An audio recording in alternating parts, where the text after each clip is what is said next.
Hey, what's going on, guys? Listen up. Don't think there's only one way to play a scale. So, in today's lesson, we're going to be talking about different fingering options or positions that you can use to play a scale. Here we go. So, like I said, guys, that goes for riffs, phrases, bass lines. That goes for anything. There's always another way to play something. We have different options and different patterns that we can use. As you know, that bass is mostly patterns that you use to be able to play or figure out a scale or a phrase or arpeggio, whatever, what have you. There's different ways that you can do it. Don't get stuck in thinking that there's only one way, because once you figure out another way or another position, that might open up another, something else that in your mind that you can be able to be creative with. And it can open up so much more once you learn a different way to play it, or it might even be physically more comfortable for you. You never know. So just try it in a different position. So we're going to be talking about simple. We're going to keep it simple. We're going to talk about the major scale, which most people would learn, or that's the first thing that people learn when they play an instrument or anything. Doesn't matter, be it bass, guitar, piano, doesn't matter. That's one of the first things people learn is a major scale. So we'll take that and we'll run with it. All right, so we're going to be doing a major scale. Probably you've learned it this way, and that's great. That's fine. That's awesome. All right. And that might be the only way that you learned it. But just in case, there's another way to play that. There's another position to play that. And also the benefit of having different positions is, well, you know what? Let me stop. Let me just show you. All right. I'll show you exactly what I'm talking about. So a different position we can do is in first position with our first finger, literally on the first finger. We're going to start on the same note, but we're going to play it a little bit different. All right. So with our first finger, all right, we have C. Now this is going to be a little bit, it's going to feel a little bit weird because we're not used to skipping notes like that, or even fingering, right? So, but it'll be cool. Trust me. So C, D, next note of the major scale. E. All right. So we used to play the E down here. All right, but we're going to move that E. You have the same E on the seventh fret here.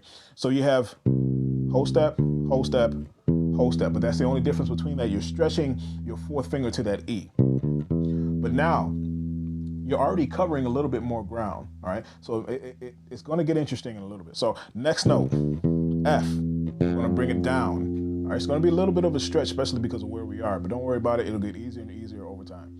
All right. Or the more you practice, I should say. Because over time, and you don't have to practice, and it won't get easier. But anyway, I digress. So C, D, E, F, first finger. All right. G, third finger. Now we're going to do another stretch for A because we usually play the A down here on the second fret. Now we're going to move it to the seventh fret on the D string. So we got C, D, E, F, G, A. Now, beautiful thing about this is our finger lands right on the note that we're supposed to be on. So if our fingers are aligned with the frets, our first finger should land right on the fourth fret on the G string, and the last note will be back to C. So altogether we have 1, 3, 4, 1, 3, 4, 1, 3. All right. So the most comfortable way for me to play this is to ascend using the 1, 3, 4, 1, 3, 4, 1, 2. Okay, and then on the way back down, you use 2, 1, 4, 2, 1. That's the easiest way for me to do it, but I'm not going to tell you that's how you need to do it. All right, so it might feel comfortable for you to do it a different way, but I'm just telling you what feels good for me. All right, so 2, 1, 4, 2 on the way down, 1, 4, 2, 1, and everything else stays the same. We're just switching our third finger for the second finger descending on that scale. So we have C, D, E, F, G, A, B, C. Back down. All right, so that's one position that you can play it. So, all right. So, but the beautiful thing about this, like I said before, like I mentioned, tried to mention before, is that we already covered more ground. You know how we would end with our fourth finger on the previous scale with using it on the second position.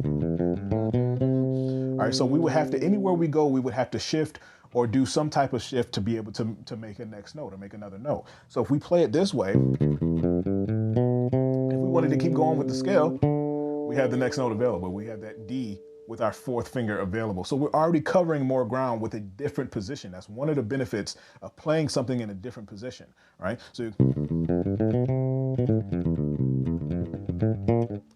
wrong note. And I actually played the wrong fingering too. See, it depends on what I'm doing to be able to to justify whatever fingering I'm using. So I'm doing a scale in thirds. right now as a practice, but I end up using my second finger, which I never really realized that I did that.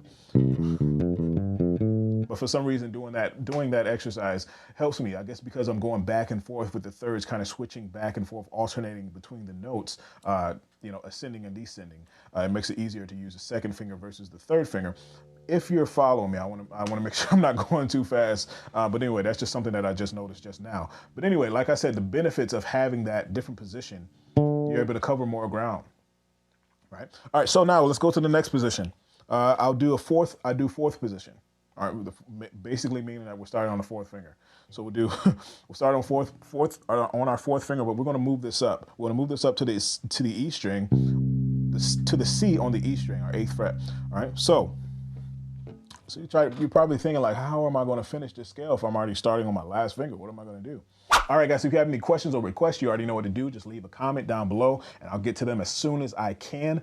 Make sure your notes are coming out clean, clear, and precise, and you're taking this slow. If you're new to this channel, I'll make it real easy for you. Go ahead and click that button here to subscribe, and over here will be a link to the website where you have more access to lessons like this. We'll go more in depth with these lessons. There's more material, there's more everything over there. Just check it out, see how you like it. It's a free 3-day trial, so nothing to lose. Make sure your notes are coming out clean, clear, and precise if I haven't said that already, and until next time, see you.